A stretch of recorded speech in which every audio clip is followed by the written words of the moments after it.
Hi guys, welcome back to JK exam cracker और मैं हूं अंकुश ठाकुर। एंड गाइज, आपके लिए आज की वीडियो है MCQs on the topic social and cultural uprising. हमने सोशल एंड कल्चरल अपराइजिंग को डिस्कस किया, जिसमें हमने ये देखा कि इंडियन सोसाइटी में कुछ जो इवल प्रैक्टिसेस के फॉलोअप किया जा रहा था, या हमारी जो इंडियन सोसाइटी जिन कंजर्वेटिव रीजन्स में फंसी हुई थी, जो मॉडर्नाइजेशन की तरफ जाने से थोड़ा कतरा रही थी, तो हमारे कुछ सोशल रिफॉर्मर्स ने अपनी तरफ से कोशिश की उन लोगों को ऑर्थोडॉक्सी से बाहर निकलने में। उन लोगों ने समझाया, हर एक चीज़ से मुमकिन कोशिश की और उनको बाहर निकालने की कोशिश करी। आज हम लोग उसी टॉपिक्स में से कुछ एमसीक्यूज लेकर आए हैं आपके लिए, इस उम्मीद के साथ कि आप लोग जो हैं, आपकी प्रैक्टिस जो है वो कंटिन्यू रहे, आपको एटलीस्ट ये चीज़ पता चले कि एग्जाम में किस लेवल से क्वेश्चंस पूछे जाते हैं। अगर तो आपने पूरा वीडियो सेशन पीछे का 2 वीडियोस नहीं भी देखे और अगर आपने एमसीक्यू सेशन देख भी लिया तो ये काफ़ी आपके लिए बेनिफिशियल रहता है।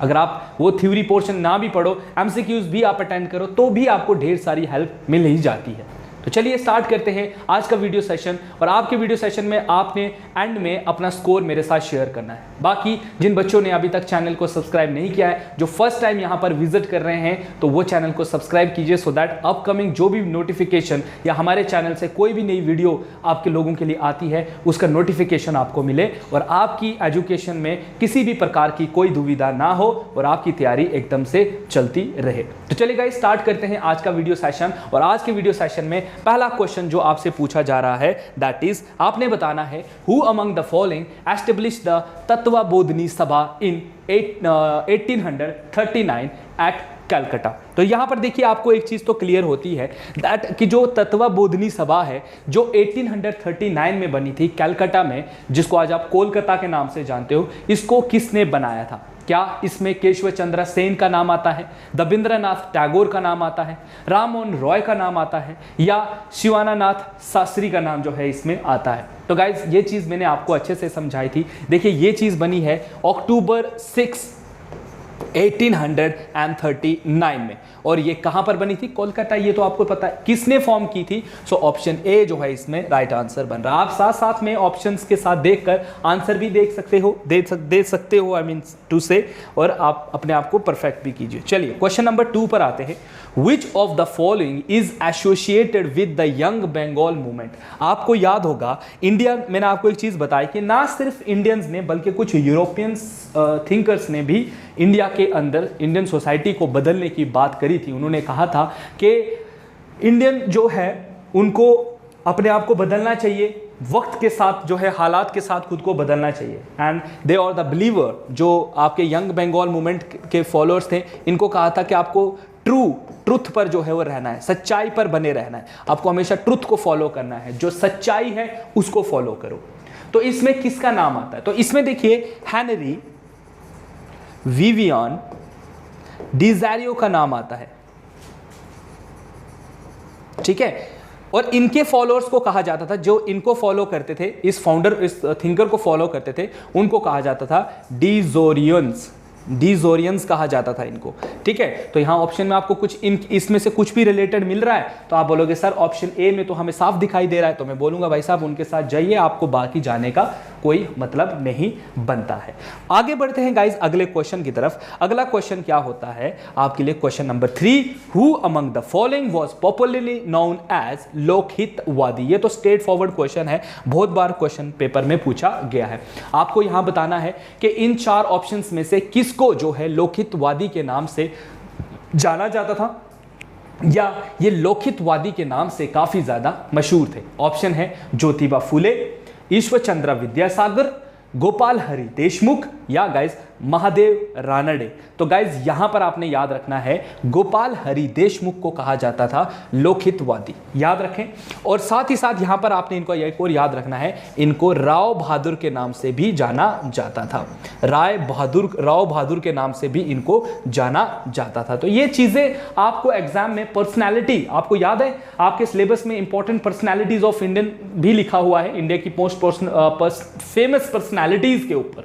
आपका टॉपिक, और इसमें भी ये क्वेश्चन जो है वो रहता है, या आपके जो स्टैटिक जीके का पार्ट है उसमें भी ये चीज़ें पूछी जाती हैं। जैसे आपसे पूछा जाएगा आयरन मैन ऑफ इंडिया कौन है, पैरेट ऑफ इंडिया कौन है ना, ऐसे बहुत सारे डिफरेंट पर्सनैलिटीज़ के टाइटल्स हैं आपसे पूछे जाते हैं। तो यहाँ पर याद रखें, लोकहितवादी जो है गोपाल हरी देशमुख को कहा जाता है, या राव बहादुर के नाम से जाता है। बाकी गाइज आगे जब हम पढ़ते चलेंगे तो ये सारे पर्सनैलिटीज़ को हम एक एक करके डिस्कस करेंगे। क्वेश्चन नंबर 4 पर आते हैं। Who among the following establish the मुक्ति मिशन इन पुणे। देखिए मुक्ति मिशन के बारे में अगर मैं आपको बता दूं तो ये बेसिकली किसके लिए था, ये विडोज के लिए था। ये विडोज के लिए था। जिस तरीके की विडोज की कंडीशन इंडिया में थी, बहुत सारी फैमिलीज क्या कर देती थी, जब कोई लेडी उनके घर में विडो हो जाती थी तो उसको घर से निकाल दिया जाता था। उसको अपनी लाइफ जो है थ्रू आउट, जो आगे की लाइफ है, अपने हस्बैंड के बगैर बितानी है और बहुत ही मुश्किल हालातों में रहकर गुजारनी होती थी, जिसके चलते इंडिया में एक मुक्ति मिशन जो है वो स्टार्ट किया गया था। मुक्ति मिशन याद रखें, और इसको स्टार्ट किया था किसके द्वारा, क्या पंडित रामाबाई साहब ने, स्वामी दयानंद सरस्वती, सावित्री भाई फुले या ज्योतिबा फुले। तो गाइज याद रखें, पंडित रामाबाई ने जो है इसको स्टार्ट किया था। ठीक है, ये चीज याद रखिएगा।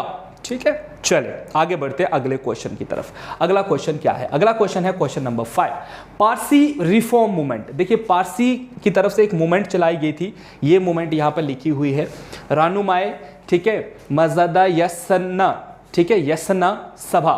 ठीक है, तो ये क्या थी, बेसिकली एक रिलीजियस रिफॉर्म एसोसिएशन था। क्या था ये, रिलीजियस रिफॉर्म एसोसिएशन था, जो फाउंड हुआ था कौन से साल में, यही चीज आपसे पूछी जा रही है कि भाई साहब ये कौन से साल में फॉर्म किया जा रहा है, क्या 1829 में, 1851 में, 1879 में या 1861 में। तो गाइज यहां पर इसका राइट आंसर क्या बनेगा, right answer is 1851 is the right answer for question number 5। आगे बढ़ते हैं अगले क्वेश्चन की तरफ। अगला क्वेश्चन है आपके लिए question number 6, which of the following statement is not correct about Raja Rammohan Roy. आप इन 4 स्टेटमेंट को पढ़िए और फिर मुझे आंसर बताइए कि इनमें से कौन सा स्टेटमेंट जो है वो सही नहीं है। पहला ऑप्शन है आपके लिए, ये कहता है कि राजा राममोहन रॉय जो हैं वो क्या है, राजा राममोहन रॉय जो है was born in well to do family in Bengal, probably in 1772 में इनका जन्म हुआ। He died in India in 1833 में ये मरे। He was given the title Raja by the Mughal emperor and he started the newspaper संवाद कौमुदी। तो गाइज इसमें से अगर आप ऑप्शन ए को देखो तो बिल्कुल सही है, सी को देखो तो बिल्कुल इनको राजा का टाइटल जो है वो अकबर सेकंड ने दिया था, ये भी ये बात आपको याद रखनी है। अकबर सेकंड जो थे मुगल एम्परर, उन्होंने इनको ये टाइटल दिया था, और इन्होंने एक न्यूज़पेपर भी लिखते थे जिसका नाम था संवाद कौमुदी, ये याद रखेगा। ठीक है, लेकिन ऑप्शन बी जो है इसमें सही नहीं है। नाउ अगर आप ये सही नहीं है तो मुझे कमेंट सेक्शन में बताओ, अगर इनकी मृत्यु 1833 में नहीं हुई तो इनकी मृत्यु कौन से साल में हुई, क्या वो इंडिया में हुई या इंडिया से बाहर हुई। ये ऑप्शन तो मैं आपको बता रहा हूं, he died in India in 1833, ये ऑप्शन इसमें गलत है। Now you can tell me in the comment section के फिर इनकी मृत्यु कहां पर हुई, क्या इंडिया से बाहर हुई या साल कौन सा था, ये आप मुझे कमेंट सेक्शन में बताओ। सब बच्चे, जितने बच्चे इस वीडियो को देख रहे हैं, सब के सब कमेंट सेक्शन में इसका आंसर लिखेंगे। क्वेश्चन नंबर 7 पर आते हैं, जिसमें पूछा जा रहा है who wrote the book a gift to monotheists. एक बुक लिखी गई थी जिसका नाम है अ गिफ्ट टू मोनोथिस्ट, इसके राइटर कौन है। ऑप्शन ए है डेविड हेयर, ऑप्शन बी है राजा राममोहन रॉय, ऑप्शन सी है महादेव गोविंद रानडे, ऑप्शन सी है रामाकृष्णा भंडाकर। तो गाइज याद रखिएगा, जो गिफ्ट टू मोनोथिस्ट है ये लिखी गई है राजा राममोहन रॉय के द्वारा। तो देखिए एक न्यूज़पेपर आपका क्लियर हुआ, संवाद कौमुदी ये लिखते थे, एंड साथ ही साथ गिफ्ट टू मोनोथिस्ट जो क्वेश्चन नंबर 7 का आंसर बनता है ये भी यही लिखते थे। ठीक है, ही बिलीव इन मोनोथिस्ट। मोनोथिस्ट का मतलब होता है बिलीव इन वन गॉड, एक गॉड में बिलीव करना, ये मल्टीपल गॉड्स में नहीं जाना है। ठीक है, आपको एक ही भगवान में विश्वास रखना है, ये इसका मेन मुद्दा था। ठीक है, और इसका मतलब ये हुआ कि ब्रह्मो समाज वाले भाई साहब किसको फॉलो करते थे, मोनिज्म को। ठीक है, ठीक है, मोनोथीस्ट थे, मतलब वो एक गॉड में बिलीव करते थे। ठीक है दोस्तों, ये ऐसी चीजें आपको याद होनी चाहिए कि ये कौन से फॉलोअर्स हैं, क्या पता कब कैसा क्वेश्चन एग्जाम में पूछा जाए। क्वेश्चन नंबर 8 पर आते हैं। क्वेश्चन नंबर 8 देखिए क्या पूछ रहा है। क्वेश्चन नंबर 8 है, which of the following statement is not correct. इनमें से कौन सा स्टेटमेंट करेक्ट नहीं है? क्या राजा राममोहन रॉय ने सेटअप किया था ब्रह्मो समाज इन 1828? भाई साहब ये चीज आप पढ़ चुके हो। Brahmo Samaj forbid idol worship and discarded meaning rites and ritual. Brahmo Samaj जो है वो ये कहता था कि आइडल वर्शिप को बंद कर दो, और साथ ही साथ उसने कहा था कि जो मीनिंग राइट्स है, आप जो कुछ फॉलो करते हो, है ना, जैसे हम लोग कुछ भी मतलब कहते हैं कि हमारे धर्म में ये चीज फॉलो करनी है, लेकिन ये देखो कि क्या इसके पीछे अगर हम कोई चीज मतलब लॉजिक देखें तो वो लॉजिक सही है नहीं। जैसे मान लेते हैं सती प्रथा, तो ये कहते थे कि ठीक है आप सती प्रथा करते हो, लेकिन सती प्रथा क्यों करते हो, उसका लॉजिक दो। ऐसा नहीं कि बस बोल दिया कि हाँ मेरे दादा परदादा करते थे हम भी करेंगे, ऐसा नहीं। वो क्यों करते थे, अगर उनसे पीछे तो वो क्यों करते थे, तो रियल नॉलेज निकाल कर ना, जिससे आप क्या होगा, बाहर निकलोगे, कंजर्वेटिव रिजम से आप बाहर निकल कर आओगे। Raja Rammohan Roy work to abolish the child marriage, और राजा राममोहन रॉय ने बात करी थी, काम किया था चाइल्ड मैरिज के बारे में, या सती प्रथा वॉज एबॉलिश्ड इन 1829। तो देखिए गाइज, इसमें से चारों ऑप्शंस तो आपको लग रहा होगा बिल्कुल सही है, बट ऑप्शन सी इसका राइट आंसर नहीं है। राजा राममोहन रॉय ने चाइल्ड इन्फेंटिसाइड की बात की थी, ना कि चाइल्ड मैरिज की। बच्चों की जो छोटी, मोस्टली जो नॉर्दर्न इंडिया में ये प्रैक्टिस की जाती थी, लड़कियों को पैदा होते ही मार दिया जाता था, जो एक आजकल के मॉडर्न टाइम पर भी ये जो है प्रैक्टिस फॉलो की जाती है, जिसके चलते आपको पता है फिर अल्ट्रासाउंड जो होती थी एक डिवाइस, उसको बंद कर दिया गया। आजकल आप सेक्स डिटर्मिनेशन डिवाइस जो है उसका यूज नहीं कर सकते हो ना, और जो डॉक्टर पकड़ा गया उसका लाइसेंस कैंसिल हो सकता है और उसको सजा भी हो सकती है। तो देखिए वो किस लिए है, वो चाइल्ड इन्फेंटिसाइड को रोकने के लिए है। तो राजा राममोहन रॉय ने उसके बारे में बात करी थी, लेकिन उन्होंने चाइल्ड मैरिज की बात कभी भी नहीं करी है। तो ऑप्शन सी इसमें से राइट आंसर बनता है। ठीक है, तो ऐसे आपको घुमाकर क्वेश्चन पूछे जाते हैं एग्जाम में, तो ये चीजें आपने ध्यान रखनी है। क्वेश्चन नंबर 9 पर आइए, who of the following leader is not associated with the Brahmo Samaj? Brahmo समाज राजा राममोहन रॉय साहब ने फाउंड किया था, ये तो हमको क्लियर है। इनके साथ साथ मैंने आपको कुछ और पर्सनैलिटीज का नाम भी लिया था, और साथ ही साथ मैंने आपको बोला था कि इन लोगों ने क्या किया होता। देखिए चार ऑप्शंस आपके सामने, दबिंद्रनाथ टैगोर, केशव चंद्र सेन, राजा राममोहन रॉय, या ऑप्शन डी आत्मा राम पांडुरंगा। तो भाई साहब यहां पर ऐसा है कि राजा राममोहन रॉय के अंडर इन दोनों, ये दोनों थे।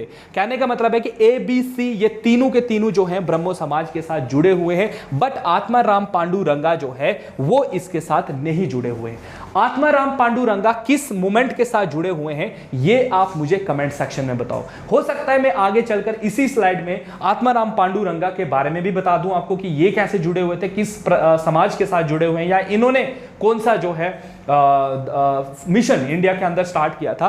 बट आपको अभी के अभी जो आप क्वेश्चन डिस्कस कर रहे हो, अभी के अभी वीडियो को पॉज कर गूगल कीजिए, ताकि ये चीज आपके माइंड में सर्व रह जाए। चलिए आगे बढ़ते हैं अगले क्वेश्चन की तरफ, और अगला क्वेश्चन है आपके लिए क्वेश्चन नंबर 10। और क्वेश्चन नंबर 10 आपसे क्या पूछ रहा है? क्वेश्चन नंबर 10 पूछ रहा है, when was Hindu college of Calcutta, ठीक है, आपने बताना है कि हिंदू कॉलेज ऑफ कैलकाटा को कब एस्टेब्लिश कर दिया गया। यह चीज आपने याद रखनी है कि हिंदू कॉलेज जो कैलकाटा के अंदर है, इसको एस्टेब्लिश किया गया था राजा राममोहन रॉय के द्वारा। ठीक है, राजा राममोहन रॉय जो हैं इसमें इन्वॉल्व है, बट कौन सा साल था? क्या 1829 था, 1817 था, 1858 था, या 1853 था? तो गाइस बिल्कुल क्वेश्चन नंबर 10 का आंसर यहां पर क्या बनेगा? Option B, that is 1817। 1817 ईस्वी में राजा राममोहन रॉय ने Hindu college of Calcutta establish किया था, जहां पर वेस्टर्न एजुकेशन लोगों को दी जा रही थी, साइंटिफिक एजुकेशन दी जा रही थी, सो दैट लोग जो है वो अवेयर हो जाए कि उनके आसपास जो चीजें हो रही हैं ये नेचुरल फिनोमिना नहीं है, इसके पीछे एक साइंस है। अगर सेब पेड़ से गिर रहा है तो क्यों गिर रहा है भाई? भगवान नहीं गिरा रहा है, ग्रेविटी उसको पुल कर रही है। तो ऐसे बहुत सारी साइंटिफिक चीजें जो है वो इंडियन सोसाइटी में आ रही थी। ये शुरुआत है लोगों की सोच को बदलने के लिए, तभी तो इन चीजों को हम लोग हिस्ट्री में इतनी इंपॉर्टेंस दे रहे हैं। क्वेश्चन नंबर 11 पर आइए, what was the greatest contribution of Ishwar Chandra Vidyasagar in the social reforms in India? India के अंदर जो सोशल रिफॉर्म्स चल रहे थे उसमें ईश्वर चंद्र विद्यासागर का सबसे बड़ा कंट्रीब्यूशन क्या है? चार ऑप्शंस को पहले पढ़ लीजिए। क्या है? He ensured the widows marriage and girls education की बात इन्होंने की थी। Help in the abolition of sati pratha, बिल्कुल सती प्रथा तो राजा राममोहन रॉय आ रहे हैं इसमें। एस्टेब्लिशमेंट ऑफ ब्रह्मो समाज, नहीं भाई साहब। He adopted 100 villages to relocate them and Andhra Pradesh to the Bengal for better life, ये भी मैंने आपको बताया ये किसने किया है। तो गाइज यहां पर जो सबसे बड़ी कंट्रीब्यूशन रहती है ईश्वर चंद्र विद्यासागर की, वो बन रही है ऑप्शन ए कि इन्होंने विडोज मैरिज और गर्ल्स एजुकेशन को प्रमोट करने की बात जो है वो की थी। सबसे ज्यादा इन्होंने इनके बारे में बात। बाकी ये जो तीन ऑप्शंस हैं ये किसी और के काम है जिसको हम ईश्वर चंद्र विद्यासागर के साथ नहीं जोड़ सकते। क्वेश्चन नंबर 12 पर आइए। हु एस्टेब्लिश प्रथना समाज? देखिए प्रथना समाज की अगर मैं बात करूं तो प्रथना समाज की जो शुरुआत हुई है ये बॉम्बे में हुई थी। ठीक है, कहां पर हुई है? बॉम्बे में हुई थी। बॉम्बे से फिर इसको साउथ लिया गया, साउथ ऑफ इंडिया में चलाया गया। जैसे ब्रह्मो समाज को साउथ में लिया गया था, किस लिए? क्योंकि साउथ के जो लोग हैं they don't know Hindi very well but they know only Tamil and Telugu. और इन लोगों ने क्या किया था, तमिल और तेलुगु ब्रह्मो समाज की बुक्स जो हैं वो तमिल में तेलुगु में चेंज कर दी और वहां पर अलग एक ब्रह्मो समाज की ब्रांच खोल दी। वैसे ही जो प्रथना समाज था इसकी शुरुआत बॉम्बे से हुई थी। और बॉम्बे में अगर इसकी मैं बात करूं क्वेश्चन नंबर 12 की, तो बॉम्बे में इसको स्टार्ट किया गया था और यहां से फिर इसको जो है साउथ में लिया गया था। साउथ में इसको लिया गया है अंडर आत्माराम पांडुरंगा। अब देखो यहां पर क्या है, आत्माराम पांडुरंगा ने इसको फॉर्म किया था with the help of Keshav Chandra Sen. Even then Keshav Chandra Sen again किसी के अंडर काम कर रहे थे।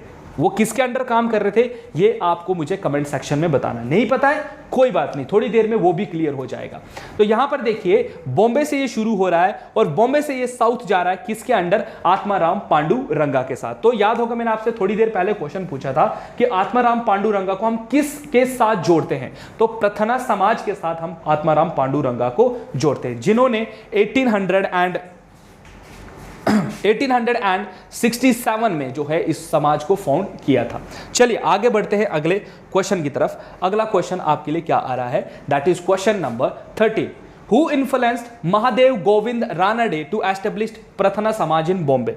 अच्छा देखिए यही चीज है ना, यही चीज मैं आपको देख रहा हूं कि प्रथना समाज जो है बॉम्बे में बनता है किसके अंडर? अब इसको एमजी रानडे तो बनाते हैं लेकिन किसके इन्फ्लुएंस में, किससे इन्फ्लुएंस होकर?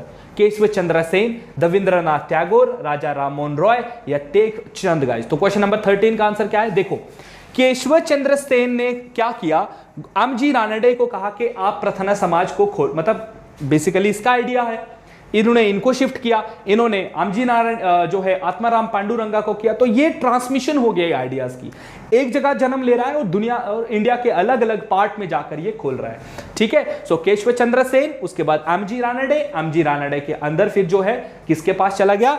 ये चला गया भाई साहब आत्माराम पांडुरंगा। तो यही चीज हमने यहां डिस्कस की है। देखिए केशव चंद्र सेन यहां आ रहे हैं, केशव चंद्र सेन ने एमजी रानडे को मतलब एमजी रानडे को एस्टेब्लिश किया था और इन्होंने अलग अलग जगह इसको खोला। क्वेश्चन नंबर 14 पर आइए। ठीक है, क्वेश्चन नंबर 14 पर आते हैं एंड क्वेश्चन नंबर 14 का क्या आंसर बन रहा है? क्वेश्चन नंबर 14 का आंसर है who among the following was the author of the drama. एक ड्रामा लिखा गया था इंडिया में, नील दर्पण। नील दर्पण के राइटर कौन है? ये बहुत बार क्वेश्चन पेपर में पूछा गया है, इस पर क्वेश्चन रहते हैं। तो यहां पर देखिए शरद चंद्र, हरीश चंद्र मुखर्जी, बंकिम चंद्र चैटर्जी या दीन बंधु मित्र। ये दीन बंधु है, DIN है ये। ठीक है गाइस, DIN है ये। तो गाइस यहां पर याद रखना है आपने, क्वेश्चन नंबर 14 का आंसर है Deen Bandhu Mitra is the right answer for the किसके लिए? नील दर्पण के लिए। कि नील दर्पण किसके अंडर लिखी गई है? तो ये किसने लिखी है ये चीज आपको पता होनी चाहिए। आगे बढ़े गाइस अगले क्वेश्चन पर। तो देखिए आपसे अगला क्वेश्चन 15th क्वेश्चन पूछ रहा है which of the following founder the आत्मीय सभा? बताइए आत्मीय सभा, याद कीजिए आत्मीय सभा का मतलब क्या था? आत्मीय सभा का मतलब था प्रमोटिंग द फ्री थिंकिंग। याद कीजिए मैंने आपको बताया था प्रमोटिंग द फ्री थिंकिंग। ठीक है, इंडियन सोसाइटी जो डरती थी सोचने से कि अगर हम सोसाइटी में ये चीज करेंगे तो बदलाव आने से प्रॉब्लम हो सकती है, तो आत्मीय सभा जो राजा राममोहन रॉय ने बनाई थी, ठीक है, रॉय ने बनाई थी। इन्होंने क्या कहा था? इन्होंने कहा था कि भाई सोचो, जब सोचोगे तभी तो उसका रिजल्ट निकल कर आएगा। ये कार्ल मार्क्स का भी एक उसमें आता है, उसको हम कहते हैं डायलैक्टिकल मेथड, कि जब तुम डायलेक्ट करते हो, जब तुम कोई डिस्कशन करते हो, तब जाकर तुम किसी डिस्कशन में उस पर रिजल्ट पे पहुंचते हो। ऐसे तुम अपनी जगह पे सोच रहे हो, कोई अपनी जगह पे सोच रहा है, उसका कोई हल निकल कर नहीं आता है। सो इन्होंने भी यही चीज कहा कि ठीक है, अगर आपको लगता है कि सती प्रथा सही चीज है तो उस पर बहस करते हैं ना, देखते हैं उसका रिजल्ट क्या आता है, कौन जीतता है, तुम सपोर्ट करने वाले जीतते हो या जो मैं सपोर्ट नहीं कर रहा हूं मैं जीतता हूं, तो उसके बाद ही तो हम उसका रिजल्ट निकल कर जो है जो भी होगा वो देखा जाएगा। सो बेसिकली यहां पर आत्मीय सभा का मतलब वही था, प्रमोट करना है फ्री थिंकिंग को, सोचो तभी तो कुछ कर पाओगे। यही आत्मीय सभा आगे चलकर जब इसमें फॉलोअर्स जुड़ते गए, it will become the Brahmo समाज। ठीक है, यही ब्रह्मो समाज आगे जाकर बनेगी जब इसमें बहुत सारे लोग जो है वो जुड़ेंगे, जब ये पूरा मतलब एक आप कह सकते हो एक कल्चर बन जाएगा लोगों का कि हाँ वो इंसान एक अच्छी चीज बन रहा है, चलो उसके साथ जुड़ते हैं, उसके साथ। तो जुड़ना इज लाइक टू क्रिएट सभा। ठीक है, सभा से समाज। ठीक है, तो यहां पर कौन से जो इसने फाउंड किया था, तो बताइए। यहां पर आपको दिख रहा है कि ऑप्शन, आपने बोला सर आपने लिख दिया ऑप्शन ए में और राजा राम मोहन रॉय, तो कैसे इसको निग्लेक्ट करेंगे। ठीक है, चलिए गाइस आगे देखते हैं अगले क्वेश्चन की तरफ। अगला क्वेश्चन है question number 16, that is who among the following founded the Asiatic Society of Bengal. बताइए भाई साहब, एशियाटिक सोसाइटी ऑफ बंगाल, देखिए एशियाटिक सोसाइटी ऑफ बंगाल किसके द्वारा फॉर्म की गई थी। यहां पर 4 ऑप्शंस आपको दिखाई दे रहे हैं, जे ए हिकी, मैक्स मुलर, विल्किंस या विलियम जोन्स। तो क्वेश्चन नंबर 16 का आंसर देखिए, 15 जनवरी एंड 1784 में इसको बनाया गया था। ठीक है, बंगाल के अंदर। तो किसने बनाया था, तो याद रखिए विलियम जोन्स ने। ये भी कहीं ना कहीं इंडियन सोसाइटी को बदलने की जो है वो बात कर रहे हैं। ओके, चले आगे बढ़ते हैं। अगला क्वेश्चन है question number 17, Ram Mohan Roy was given the title Raja भाई। भाई साहब अभी तो थोड़ी देर पहले ये चीज आपसे मैंने डिस्कस करी कि राजा राम मोहन रॉय को जिस तरीके से वो इंडियन सोसाइटी में काम कर रहे हैं, उनको राजा का टाइटल दिया गया कि वो राजा से कम नहीं है, उनकी सोच से वो राजा हैं। तो ये किसने कहा था, लॉर्ड विलियम बैंट्रिक ने, अकबर सेकंड ने, जो ब्रह्मो समाज के फॉलोअर्स थे उन्होंने, या जो इंटेलेक्चुअल अपोज कर रहे थे कस्टम ऑफ सती को, जो कह रहे थे कि सती प्रथा को बैन मत करो, उन्होंने इनको राजा का टाइटल दिया। तो यहां पर राइट आंसर क्या है, अकबर भाई साहब। Akbar second is the right answer for question number 17। आगे बढ़ते हैं अगले क्वेश्चन पर 18, ब्रह्मो समाज is based on the principle of. बताइए, अभी थोड़ी देर पहले हमने आपको बताया द गिफ्ट ऑफ मोनोथीस्ट, मैंने बताया था कि राजा राम मोहन रॉय की बुक थी जिसमें वो बिलीव करते थे वन गॉड में। अब देखिए मोनोथीज्म होता है जब आपका यकीन होता है एक भगवान में, जब आप कहते हो देयर इज वन गॉड, है ना। अब आप डिफाइन कीजिए अपने आप को कि आप कौन हो, आप मोनोथीस्ट हो, आप पॉलीथीस्ट हो, या आप अथीस्ट हो। तो मोनोथीज्म का मतलब क्या होता है, मोनोथीज्म का मतलब होता है बिलीव इन वन गॉड, जिसमें आप वन गॉड के बारे में बोलते हो, वन गॉड। पॉलीथीज्म होता है मोर देन वन गॉड, ठीक है, मोर देन वन गॉड, ठीक है। अथीस्ट होता है जिसमें आप नो गॉड, आप कहते हो भगवान ही नहीं है। आजकल जो यूथ हमारा फॉलो कर रहा है ना, मोस्टली हमारा जो यूथ आजकल है, दे आर एथीस्ट, उनको अच्छा लगता है एथीस्ट बनने में, पता है नहीं किसी चीज का, कि अगर पूछेंगे गॉड के बारे में, they will define the God bye their own, but उससे अच्छा कहते हैं समझना ही नहीं है भगवान को, है ना। तो अच्छी बात है, उनकी अपनी सोच है। तो बिल्कुल गाइस यहाँ पर ब्रह्मो समाज के फॉलोअर्स किसमें बिलीव करते थे, मोनोथीज्म में। ऑप्शन ए इसका राइट आंसर बनेगा, ठीक है, क्योंकि इन्होंने गिफ्ट टू द मोनोथीस्ट भी लिखी हुई थी राजा राम मोहन रॉय ने, मैंने आपको बताया उस चीज के बारे में। क्वेश्चन नंबर 19 पर आते हैं। ओरिजिनल नाम बताना है आपने स्वामी दयानंद सरस्वती का, जिन्होंने इंडियन सोसाइटी, इंडियन जो फिलोसफी है उसके बारे में काफ़ी अच्छे से बताया हुआ है। तो इनका जो बचपन का नाम था वो क्या था, ये तो चलो जब उन अनलाइट हो गए, जब उन्होंने सोसाइटी में इतने ज़्यादा काम किए तो उनको टाइटल दिया गया दयानंद सरस्वती का, स्वामी दयानंद सरस्वती का। लेकिन उनका पहला नाम क्या था, बचपन का नाम, तो उनका नाम था मूल शंकर। ऑप्शन डी जो है वो इसका राइट आंसर बनेगा, ठीक है। ये कुछ क्वेश्चन होते हैं जो दिखते ही आपके माइंड में स्ट्राइक करने चाहिए, इसका तो आंसर ये था। चलिए जो समझने वाले हैं वो हम आपको समझा ही रहे हैं। Who among the following was the founder of the servant of the Indian society. भाई साहब 1905 का टाइम है, और 1905 में क्या हुआ था याद कीजिए। 1905 में हुआ क्या था, बंगाल फैमाइन। जब बंगाल में फैमाइन हुई थी तो एक लीडर थे हमारे गोपाल कृष्ण गोखले, जिन्होंने बंगाल फैमाइन के लिए ये कहा था कि भाई साहब आप लोग सबसे पहले तो यहाँ के फार्मर्स को जो है सपोर्ट करो, उनकी कंडीशन अभी सही नहीं है, उनको सपोर्ट करो, उनके लिए स्पेशल कुछ चीजें लेकर आओ। साथ ही साथ जो ट्राइबल्स लोग हैं उनके बारे में, उनके प्रोटेक्शन के बारे में बात की गई थी। तो इसी के लिए फॉर्म की गई थी the servant of Indian society. किसके द्वारा? अभी आपको बोला, Gopal Krishna Gokhale. He is considered as the guru of means political guru, बताया भी था आपको मैंने, political Guru of MK Gandhi. ठीक है, गांधी जी जब इंडिया आए थे तो इन्हीं के अंडर गांधी जी ने जो है इंडियन पॉलिटिक्स को संभाला था। मैं ये नहीं कह रहा हूं कि साउथ अफ्रीका में, बट इंडिया में जो पॉलिटिकल मतलब आप कह सकते हो कैरियर जो गांधी जी का शुरू हुआ था वो जो है गोपाल कृष्ण गोखले के अंडर ही स्टार्ट हुआ था। चलिए आगे बढ़ते हैं। Question number 21, who founded the fort William college eight Calcutta. Calcutta के अंदर जो फोर्ट विलियम कॉलेज था ये किस गवर्नर जनरल के टाइम पर खोला गया था? Lord Wellesley, Lord Macaulay, Lord Ellenborough, Lord Cornwallis. तो गाइस यहां पर सोचने वाली बात ही नहीं है, लॉर्ड वेल्सले जो है इसका राइट आंसर बनेगा। ठीक है, चले आगे बढ़ते हैं क्वेश्चन नंबर 22 पर। क्वेश्चन नंबर 22 का आंसर है राजा राममोहन रॉय एस्टेब्लिश्ड ब्रह्मो समाज इन। कौन से साल में ब्रह्मो समाज की स्थापना देखने को मिलती है या हमें पढ़ने को मिलती है? 1816, 1820, 1828, 1830। तो बिल्कुल ये क्या है? 1828 इन अगस्त मंथ। ठीक है, चलिए ये भी बता देते हैं आपको, August month 1828 is the right answer for question number 22। आगे बढ़ते हैं अगले क्वेश्चन पर। The father of Muslim renaissance in Bengal was. जब मैंने आपको, हम लोग सोशल एंड कल्चरल अपराइजिंग्स को पढ़ रहे थे, मैंने आपको कहा कि मोस्टली हिंदू सोसाइटी में जो है एक आप कह सकते हो एक मूवमेंट चल रही है कि हमने बदलना है खुद को, हमारे अपने लोगों को मॉडर्नाइज करना है।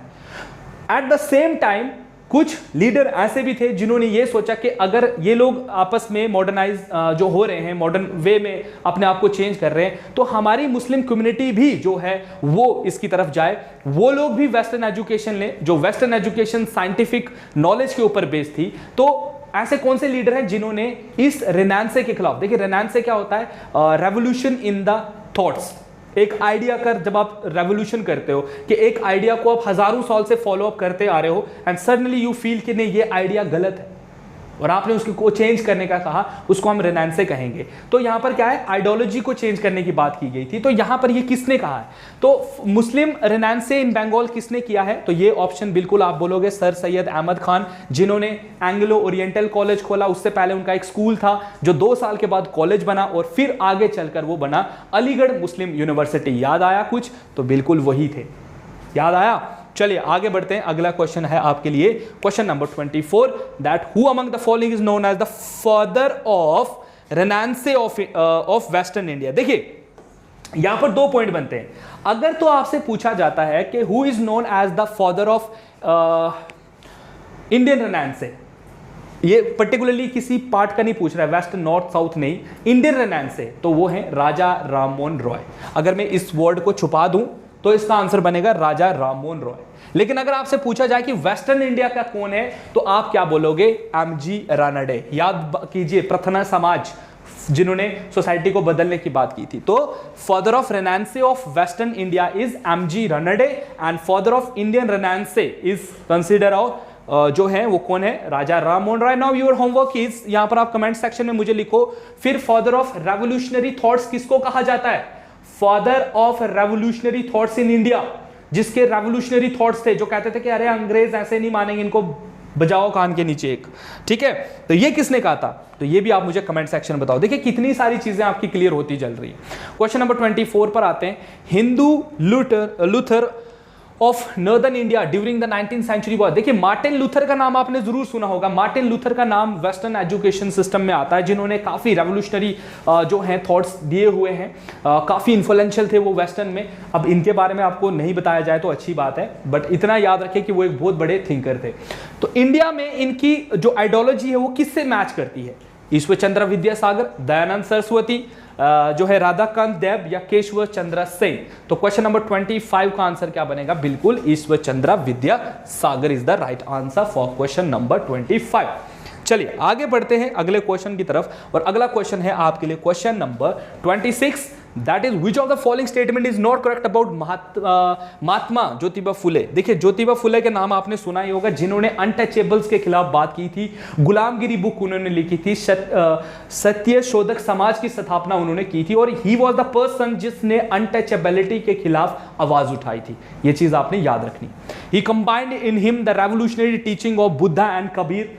अच्छा, कहा जाता है कि इनको पहला ऑप्शन कह रहा है कि इन्होंने बुद्धा और कबीर को मिक्स करके कुछ रेवोल्यूशनरी टीचिंग लेकर आए थे ये। He took untouchability as a blot of Hinduism. He wrote a brooch titled Slavery. He founded the Pune सार्वजनिक सभा। तो ये तीन चीजें तो मैंने आपको बताई दी। तो यह भाई साहब ए ऑप्शन इसमें बनता ही नहीं है इनका, ठीक है। कबीर और गौतम बुद्ध इसमें नहीं आ रहे हैं, सो ऑप्शन ए जो है इसका राइट आंसर बनता है, ठीक है। चले क्वेश्चन नंबर आते हैं 27 पर। What was the most significant provision of the Sharda Act of 1929?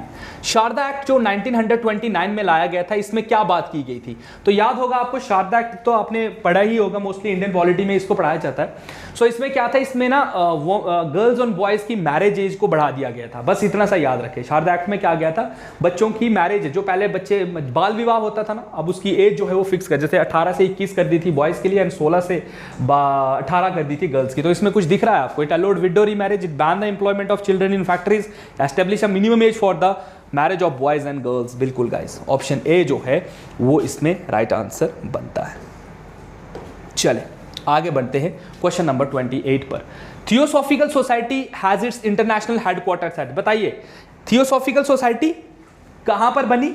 फिर उसके बाद मैंने आपको बताया था कि ये एक आउटसाइड इंडिया बनी हुई थी, फिर इसने अपना हेडक्वार्टर्स इंडिया में चेंज किए थे, आधार इन तमिलनाडु में चेंज किए थे। लेकिन इससे पहले ये कहां पर थे? एनी बेसेंट इसी थियोसॉफिकल सोसाइटी की मेंबर थी, जिन्होंने इंडिया आकर हिंदू बनारस कॉलेज खोला, जो आगे चलकर बनारस हिंदू यूनिवर्सिटी के नाम से मशहूर हुआ। मदन मोहन मौलवी का नाम उसमें आता है काफी ज्यादा। तो गाइस ऑप्शन जो है डी आपको दिख रहा होगा, न्यूयॉर्क में ये सोसाइटी थी। उसके बाद इसने अपने हेडक्वार्टर्स इंडिया चेंज किए थे, ठीक है। कहां पर?